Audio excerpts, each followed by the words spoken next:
너무나 익숙하고 유명한 말씀이죠.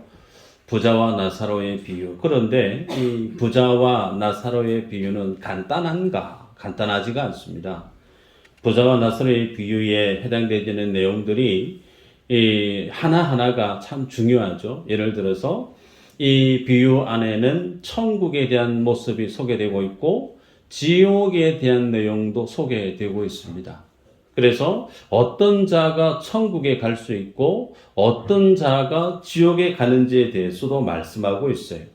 그래서 기독교의 어쩌면 가장 중요한 핵심 진리를 오늘 비유 말씀은 담고 있기 때문에 결코 간단한 그런 비유라 하기 어렵다라는 겁니다. 특별히 우리가 이 비유의 말씀을 이해하려고 하면 그 시작 기점이 어디에서부터 출발하고 있는가를 알아야 되는데 그 출발하고 있는 배경이 누가복음 15장 연장선 위에 있다라는 것이죠.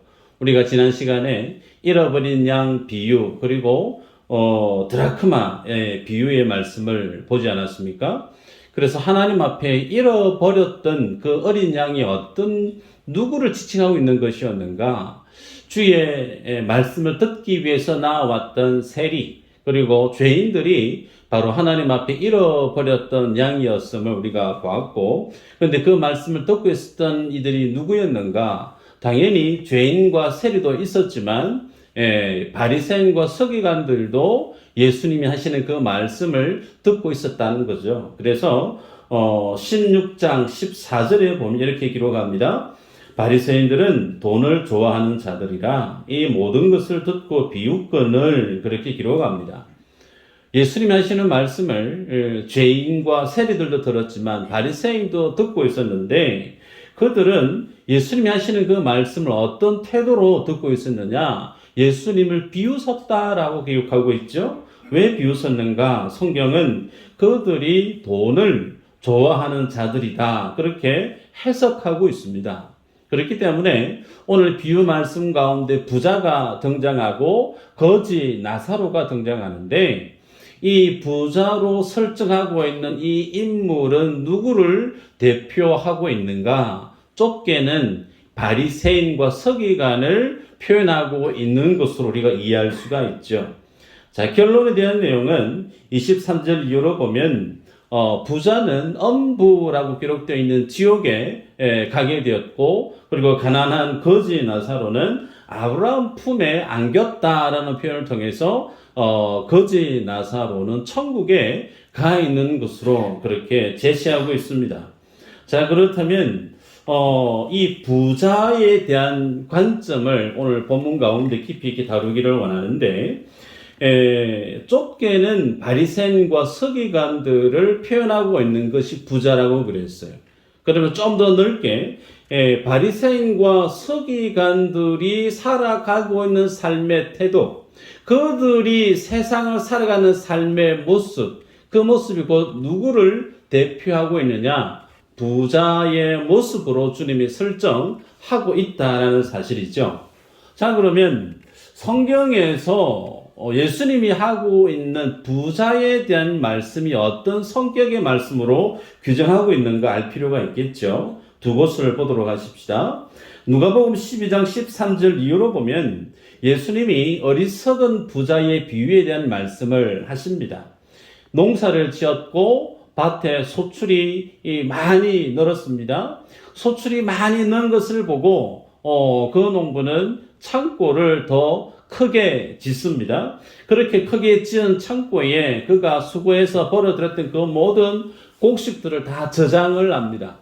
저장을 다 해놓고 보니 여러 해 쓸 것을 다 장만했다는 거죠. 그래서 여러 해 쓸 것을 모아놓고 그것을 보고 먹고 마시고 즐거워하자. 그러면서 부자는 자신이 쌓아놓은 그 모든 것으로 기뻐하고 즐거워했습니다. 그런데 그런 기뻐하고 즐거워하고 있는 부자의 그 삶을 예수님은 어떻게 정의하는가? 12장 21절 한번 읽어볼까요? 시작. 자기를 위하여 재물을 쌓아두고 하나님께 대하여 부유하지 못한 자가 이와 같으니. 네. 자기를 위하여 재물을 쌓아두고 하나님께 대하여 부유하지 못한 자. 그 자가 어떤 자? 어리석은 자라고 예수님이 설명하십니다. 소위 하나님 앞에서 자기 영혼을 돌아보지 않고 물질에 매여서 살아가는 그 모든 날들이 물질에만 급급해 살아가는 인생, 하나님의 관점에서 그 사람은 어리석다라고 말씀을 하십니다. 자, 또 한 것 볼까요? 마태복음 19장 16, 17절 이후로 보면 한 부자 청년이 등장합니다. 이 청년이 예수님께 나와서 질문을 던지죠. 어떻게 하면 영생을 얻을 수 있을까요? 라고 질문을 던집니다. 영생에 대한 아주 중요한 본질적인 주제를 예수님께 던졌는데 예수님이 하나하나 물었을 때 그 청년은 율법에 기록된 많은 말씀들 자기가 탁월하게 다 지키고 있다는 거예요. 자, 그러자 예수님 하시는 말씀, 마지막에 뭐라고 말씀하시느냐면, 너희의 소유를 팔아서 가난한 자들에게 나누어 주라. 그렇게 주님이 말씀을 하셨어요. 그 말씀 앞에 이 청년은 어떻게 반응했는가? 마태복음 19장 23, 24절 읽어보십시다. 시작. 내가 진실로 너희에게 이르노니 부자는 천국에 들어가기가 어려우니라. 다시 너희에게 말하노니 낙타가 바늘 귀로 들어가는 것이 부자가 하나님의 나라에 들어가는 것보다 쉬우니라 하시니.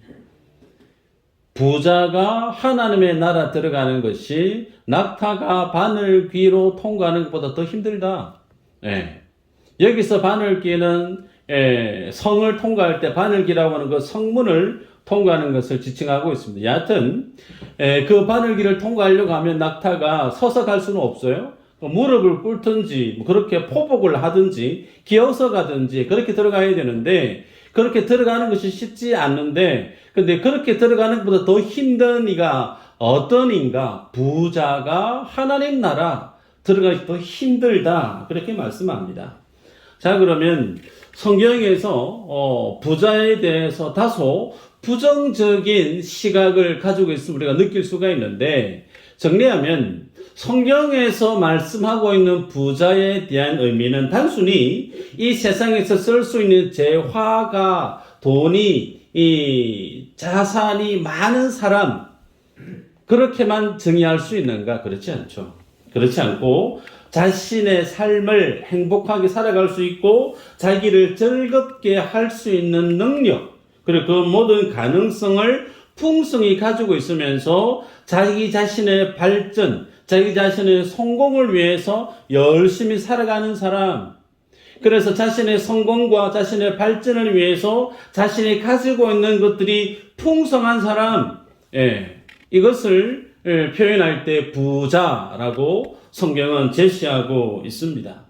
여러분 그렇다면 오늘 본문에 이제 다음 주에 자세히 보게 되겠지만 거지 나사로는 어떤 사람에 대한 대표인가?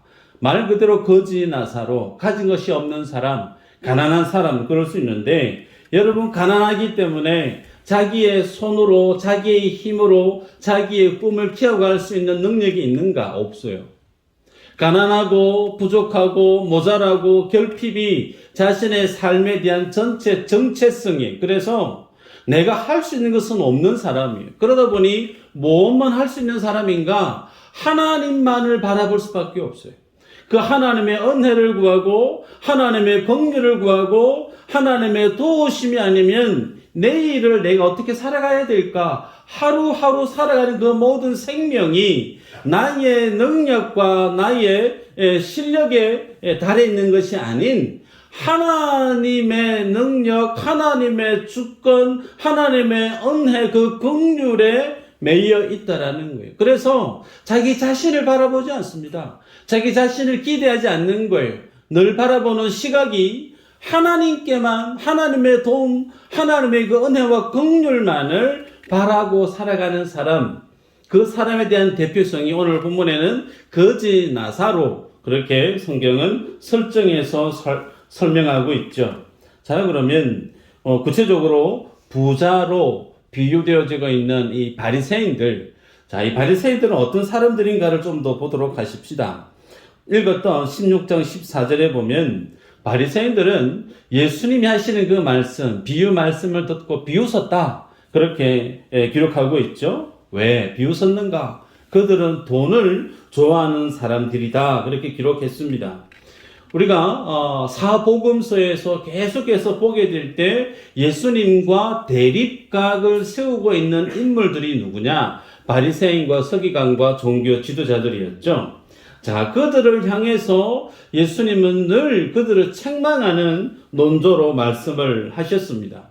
왜 예수님은 바리새인과 서기관들을 늘 책망하듯이 그들과 대립각을 세우면서 예수님이 이 공생의 사역을 하셨는가? 가장 중요한 것이 바리새인들 안에 있었던 신앙관이 잘못되었다라는 거예요. 신앙관. 바리새인들의 신앙관. 그들은 하나님을 잘 섬기면 소위 내가 부자가 되고 내가 하는 일이 잘 풀리고 만사 형통하고 그래서 내가 하나님께 열심히 충성하고 잘 살면 나는 큰 복을 받는 사람이 될 것이다. 철저히 기복주의적인 신앙 가운데 있었던 인물들이 바리새인들입니다. 그래서 자신의 세상 가운데 부자로 살고 있다라고 하는 것은 무엇에 대한 결과인가? 내가 하나님을 열심히 섬기고 있고 하나님께로부터 내가 칭찬을 받고 있는 믿음의 사람이다라고 하는 것에 대한 결과물로 많은 세상 앞에 자신의 부요함을 자랑했던 인물들. 그래서 그들이 바리새인이었다라는 겁니다. 예전에 목사님 그리고 장로님들이 어린 자녀들을 두고 축복 기도할 때 빠지지 않았던 표현이 있었어요. 그게 뭐냐면 머리가 되고 꼬리가 어떻게 해요? 되지 마라. 신명기 28장 13절에 있는 말씀이 여호와께서 너를 머리가 되게 하시고 꼬리가 되지 않게 하시며 위에만 있고 아래에 있지 않게 하시리니 이런 표현이 쭉 기록되고 있어요. 자, 말씀을 들으면서 바리새인들의 신앙관과 내가 예수님을 향해 믿고 있는 나의 신앙관이 어느 정도 구별이 되는지를 스스로 여러분 점검해 보시기를 바랍니다. 성경에 보면 하나님의 말씀을 순종을 하면 하나님의 복을 주신다 말씀합니다. 그래서 하나님의 말씀에 대해서 순종을 하면 하나님의 복을 주시기 때문에 그 하나님의 복을 받은 자는 반드시 세상 가운데 부자로 살고 건강하게 살고 웃을 일, 행복한 일만 풍성하게 살아가게 되어진다. 반대로 세상을 살아가는데 내가 가난하게 살아간다. 혹은 몸에 질병이 있고 혹은 인생의 가정의 자녀에게 큰 어떤 사건 사고가 일어난다. 그러면 왜 그런 일이 일어나는가? 하나님을 잘 섬기지 못한 잘못이 있었기 때문에 그에 대한 벌을 하나님이 주셔서 그렇게 가난하게 혹은 질병 가운데 큰 우한 가운데 살아간다. 그렇게 여겼던 이들이 누군가? 바리새인들 안에 있었던 신앙관이라는 겁니다. 여러분, 성경은 분명히 하나님의 말씀을 잘 순종하면 그에 따른 복을 하나님이 기록하고 있어요. 그런데 잊지 말아야 될 사실이 뭐냐면 신명기 15장 7절에서 10절 이후로 보면 하나님께서 이스라엘 백성들에게 고아, 과부, 나그네, 외국인들을 너희들이 잘 돌아봐야 된다. 왜 고아와 과부와 나그네와 외국인들을 잘 돌아봐야 되느냐? 너희들이 바로 애굽에 노예로 있을 때 너희들이 마치 그와 같았다. 그런데 그랬던 너희들을 내가 너희들을 구원해냈고 이제 이스라엘의 자유민으로 하나님의 백성으로 그리고 부유한 삶을 살게 만드는 그 인물, 그 삶을 살게 되어졌던 거 내가 너희에게 주었던 은혜고 내가 너희에게 주었던 긍휼 때문이다. 그러니 너희들도 주님께로부터 받았던 그 은혜와 긍휼을 세상 가운데 이전에 너희와 함께 있었던 똑같은 처지에 있는 안타까운 인생들을 돌아보는 삶을 살아야 된다. 주님이 그렇게 말씀을 하십니다. 그러면서 많은 율법의 말씀을 주셨죠. 여러분, 성경은 분명히 하나님의 말씀을 듣고 순종하면 복을 주님이 말씀하시는데 여기에서 가장 큰 맹점이 뭔가? 의인은 한 사람이라도 있을까요? 한 사람도 없다고 그러죠.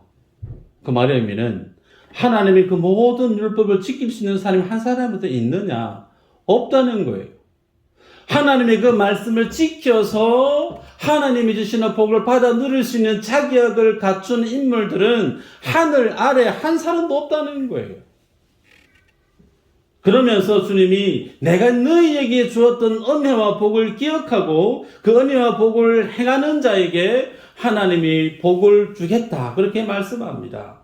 자, 이 말씀 예수님이 두 가지로 압축해서 말씀을 하셨어요. 마가복음 12장 29절 31절인데 제가 읽어드리면 예수께서 대답하시되 첫째는 이것이니 이스라엘이 들으라. 주 곧 우리 하나님은 유일한 주시라. 네 마음을 다하고 목숨을 다하고 뜻을 다하고 힘을 다하여 주 너희 하나님을 사랑하라 하신 것이요. 둘째는 이것이니 내 이웃을 내 자신과 같이 사랑하라 하신 것이라. 이보다 더 큰 계명이 없느니라.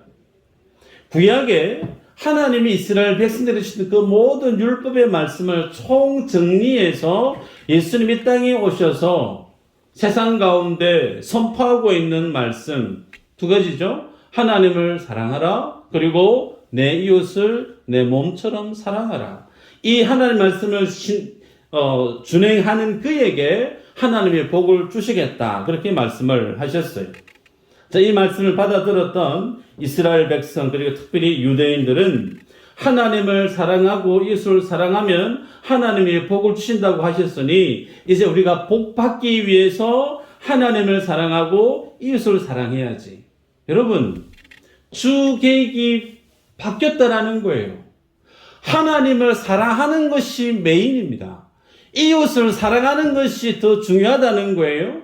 그 이후에 따라오는 하나님의 복은 서브라는 겁니다. 그런데 하나님의 말씀을 이스라엘 백성들이 어떻게 이해했느냐면, 하나님께 내가 복 받으려면, 내가 세상에서 부자로 살려면, 내 자식들이 세상에서 잘 되려면 내가 어떻게 해야 되지? 하나님을 사랑해야 되는구나.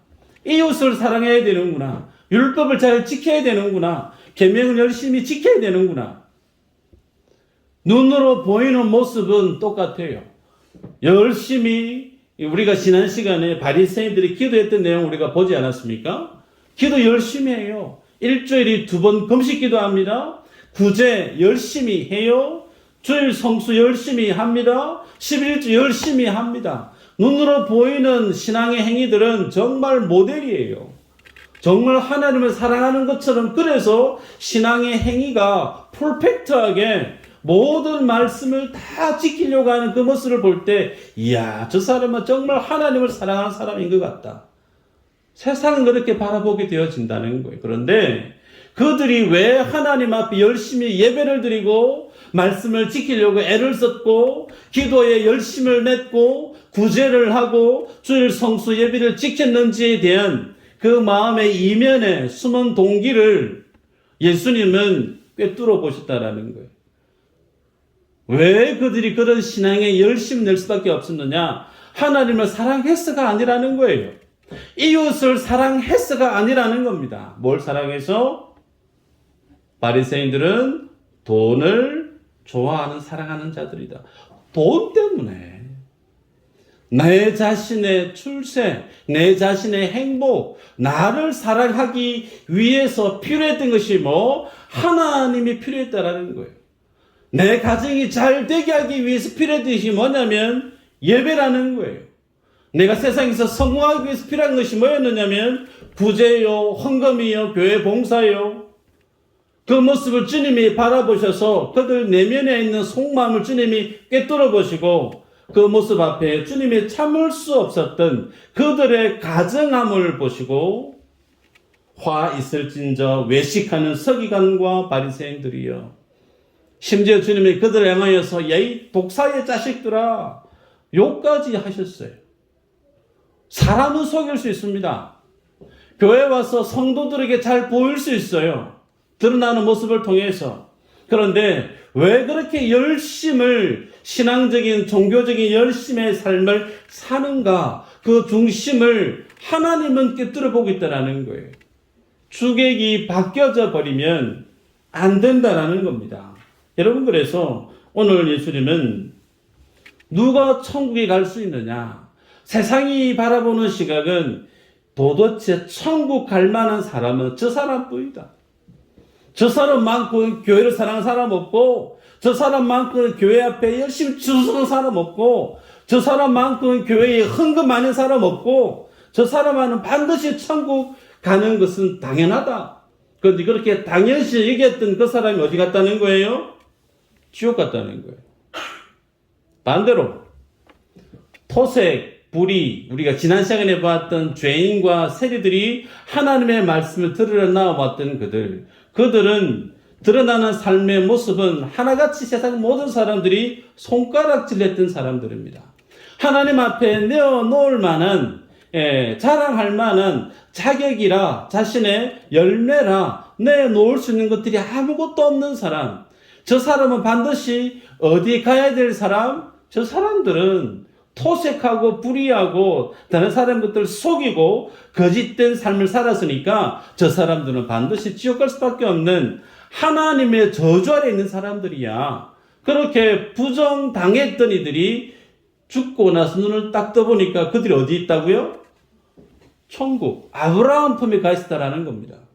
그래서 예수님이 비유로 말씀을 하시는데, 당연히 천국 갈 사람이라고 알고 있었던 그들은 지옥 가 있고, 지옥 가야 될 그 사람들은 지금 천국 가 있는, 그래서 그 중심에는 하나님의 은혜라는 겁니다. 하나님의 긍휼이라는 거예요. 아무리 열심히 종교적인 열심을 삶을 살아도 그에게 하나님이 주시는 은혜가 없고 그에게 하나님 주시는 긍휼이 없으면 그 사람이 갈 곳은 지옥이라는 겁니다. 반대로 살아있는 날 동안 아무리 많은 사람들에게 손가락질 받아도 그에게 하나님이 부어주시는 은혜가 있고 긍휼이 있는 자는 어디로요? 하나님의 나라 천국으로 가더라는 겁니다. 그리고 바리새인들이 그 부자가 다름 아닌 자기 자신들을 비유로 말씀하고 있는 것을 그들이 당연히 압니다. 그러니 예수님이 하시는 그 말씀 앞에 바리새인과 서기관들은 화를 낼 수밖에 없었죠. 고로 오늘 부자와 나사로의 이 비유에 해당되는 이 말씀은 누가복음 16장 13, 14절에 있는 말씀에 대한 결론에 해당되어지죠. 읽어보면, 한번 읽어볼까요? 시작.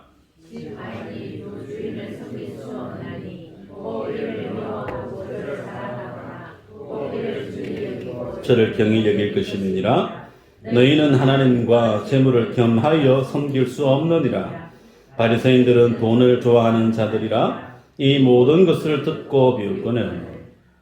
여러분 기억하셔야 될 사실이, 천국은 두 주인을 섬기는 자가 갈 수 없대요.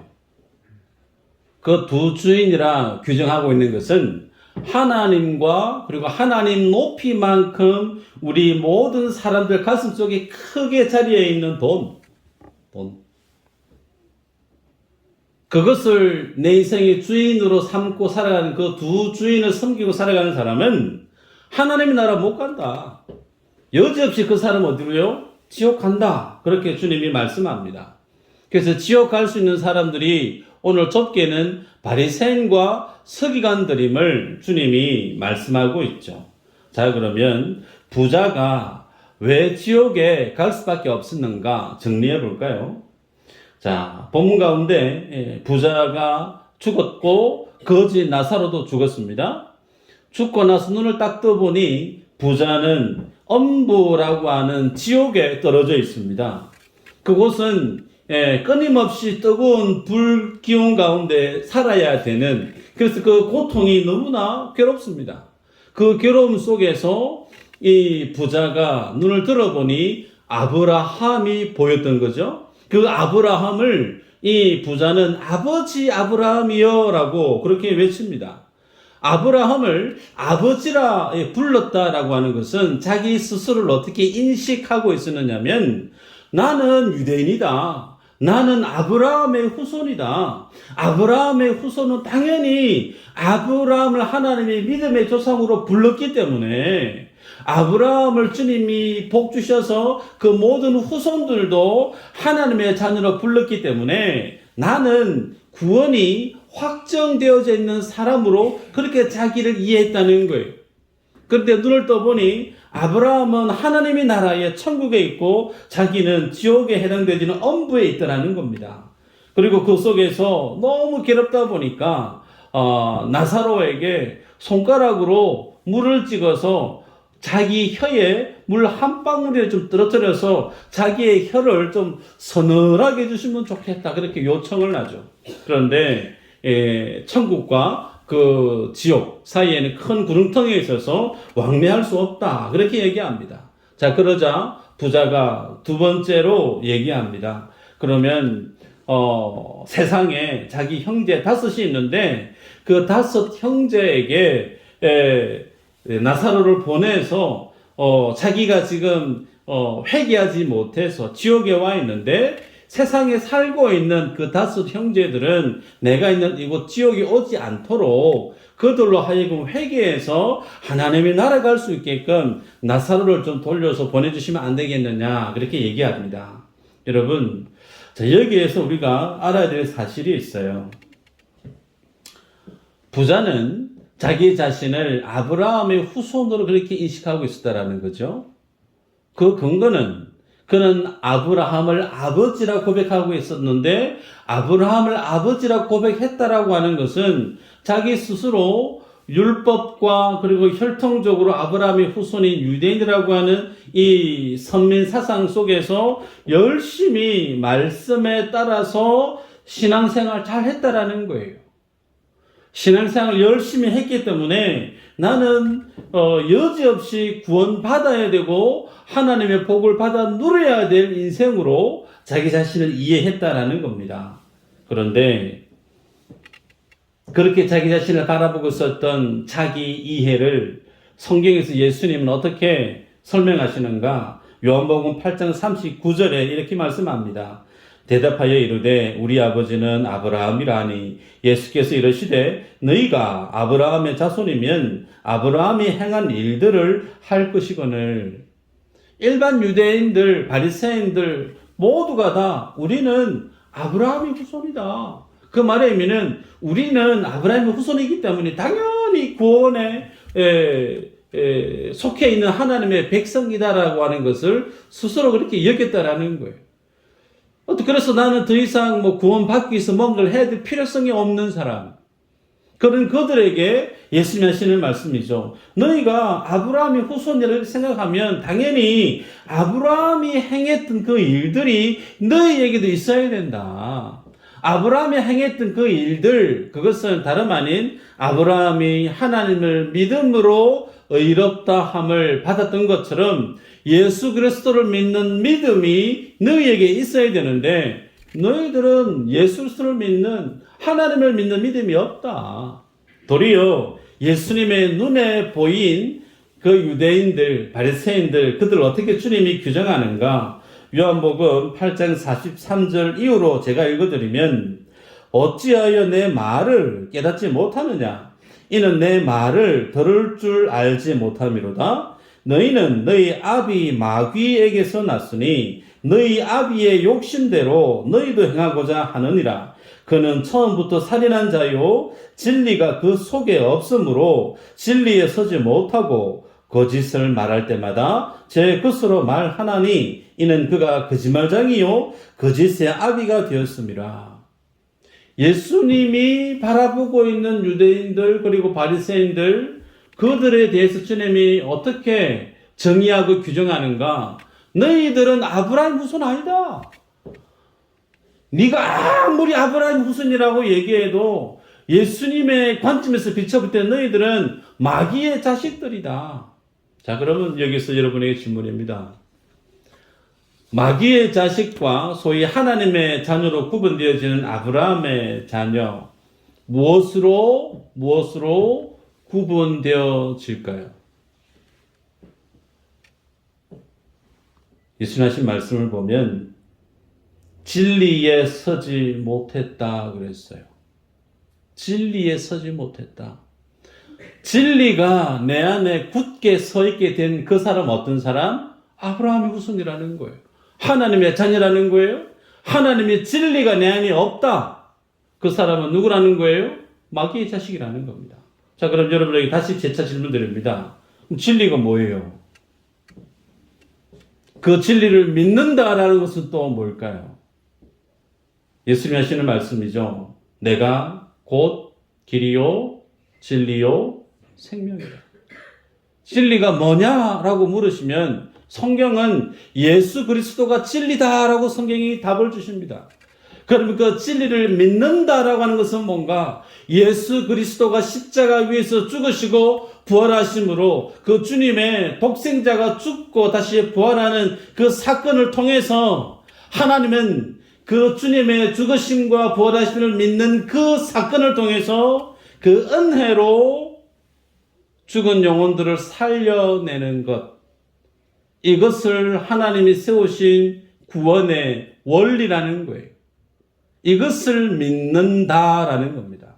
그래서 진리를 믿는다라고 하는 것은 십자가 위에 죽으신 예수님과 부활하신 예수님, 그 주님을 나의 주로 고백하고 있는 그 믿음의 근거에서 하나님이 그것을 믿는 사람, 소위 은혜로 그들을 구원시켜 내시는 것, 이것이 진리고 그것을 진리를 믿는 믿음에 대한 내용이죠. 여러분, 그러면 이 부자에게 있어서 없는 것이 뭐였느냐? 성경을 볼 때 여러분 꼼꼼하게 보시길 바라요. 부자가 지옥 갈 만한 무슨 악한 일을 한 것이 기록되어져 있습니까? 사기를 쳤다든지 살인을 했다든지 혹은 자기 집 대문 앞에 진물을 흘리면서 거지 나사로가 집 앞에 있는데 그 거지 나사로를 학대했다든지 그런 내용이 있나요? 없어요. 성경을 볼 때 그냥 부자로 살았고 그냥 그렇게 살다가 눈 떠보니 지옥 가 있다라는 거예요. 무슨 악한 일을 했으면 야, 저 사람 지옥 갈 만하다. 우리가 공감하고 이해할 만한데 성경 어디에도 부자가 지옥 갈 만한 그런 어떤 흔적들을 찾아보기 쉽지 않습니다. 그런데 성경을 꼼꼼히 보니까 한 곳에서 힌트를 줍니다. 그에게 있어야 될 것이 하나 없었다라는 거죠. 그것이 뭐냐면 하나님 앞에 그가 긍휼히 여김을 받아야 될 사실을 몰랐다라는 겁니다. 그가 엄부에서 아브라함에게 외칩니다. 나를 긍휼히 여겨달라고. 그러면서 나사로에게 물을 찍어서 자기 혀를 시원케 해달라고. 여러분, 부자는 살아생전에 자기 자신이 하나님께로부터 불쌍함을 받아야 될 인물로 인식하지 않았다라는 거예요. 부자는 살아있는 동안에 하나님의 긍휼이 필요한 자인 줄 몰랐다라는 거예요. 왜? 그에게는 돈이 많았습니다. 돈이 많았다라고 하는 것은 힘이 있었다라는 거예요. 능력이 출중했다라는 거예요. 자기의 생각과 원하는 그 모든 것들, 자기가 생각만 하면 다 할 수 있는 그 모든 것들을 누리고 살았기 때문에 누구에게 아쉬운 소리 할 필요 없고 하나님 앞에 나를 불쌍히 여겨달라 할 그런 기도 제목조차가 없었던 사람이 누구? 부자였다라는 거예요.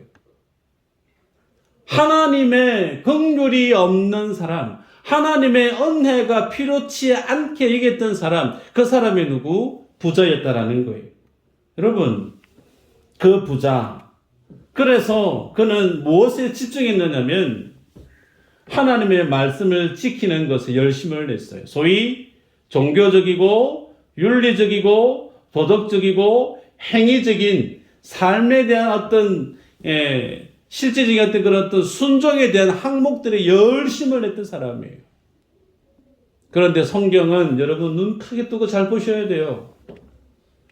우리가 예수님을 믿고 하나님 나라 가는 부분에 있어서 가장 중요한 것이 뭔가? 성경은 하나님의 은혜만을 강조합니다.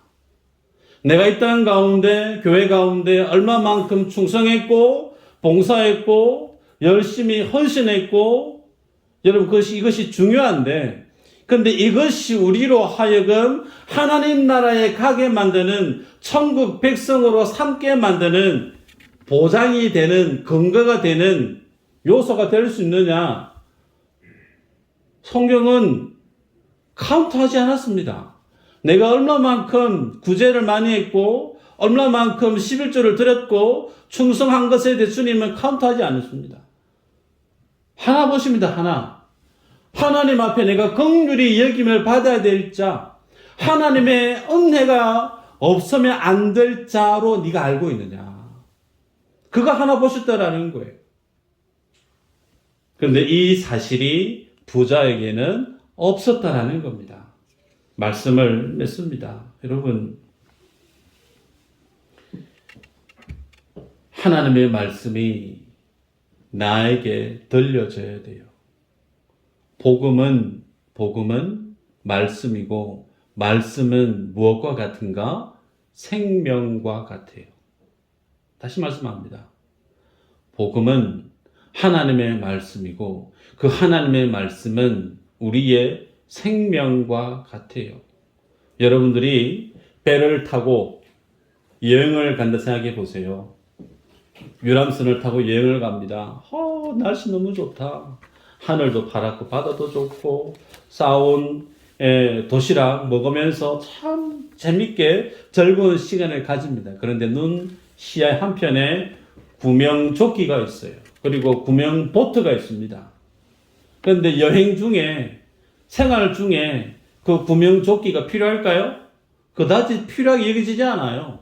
구명보트, 어차피 구명보트가 있구나. 그게 다입니다. 평상시에는 그것이 그다지 중요하게 여겨지지 않아요. 그런데 배가 물속으로 가라앉아요. 그 구명조끼를 입지 않은 사람, 구명보트에 들어가지 않은 사람은 어떻게 되죠? 죽습니다. 저체온증으로 혹은 수영을 못해서 그냥 죽을 수밖에 없어요. 평상시에는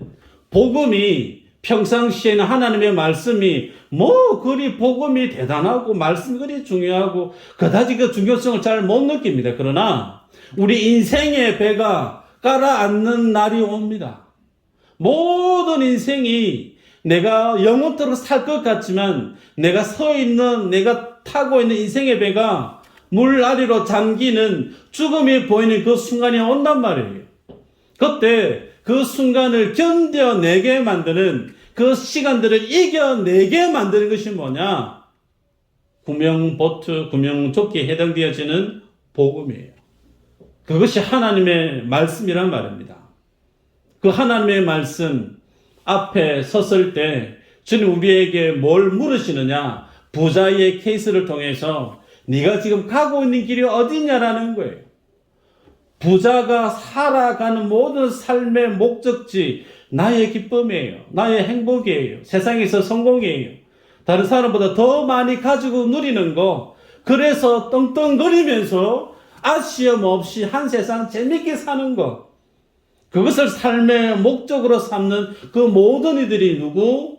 그들이 바리새인이고 그들이 부자고 그들이 가는 길이 죽음의 길이라는 거예요. 근데 그 속에 주님이 오늘 우리에게 비유로 말씀하죠. 네가 가야 될 길은 부자의 길이 아니고 복음의 길이다. 복음의 길. 생명의 길이다. 말씀이 제시하고 있는 그 말씀의 길이다. 네가 가야 될 그 길을 네가 지금 가고 있느냐. 이 질문을 우리에게 던집니다. 말씀 앞에 여러분 스스로 돌아보시면서 나에게 하나님의 말씀이 들려주고 있는가? 회개해서 주님 앞에 갈 수 있도록 죽은 자가 살아나서 이 사실을 전하면 내 형제 다섯이 내가 있는 이 지역에 오지 않고 천국에 갈 것 같아요. 죽은 자를 좀 보내서 나사로를 보내서 이 사실 좀 알려주시면 좋겠습니다. 하나님 뭐라고 말씀하죠? 그들에게 모세와 선지자가 있다. 모세와 선지자의 말을 듣지 아니하면 죽었던 자가 살아나서 얘기해도 안 믿는다. 모세와 선지자의 말의 의미는 예수님 시대에 신약 성경이 없었기 때문에 구약 성경을 뜻하죠. 소위 하나님의 말씀이 들려져야 된다는 거예요. 그 하나님의 말씀이 들려질 때 반드시 있어야 될 거, 내가 죄인이구나. 회개하지 아니하면 내가 살 수 없구나. 하나님 앞에 내가 다시 그 말씀 앞에서, 복음 앞에서 내가 살아가야 되겠구나. 그 사실을 깨닫는 자는 회개한다라는 거예요.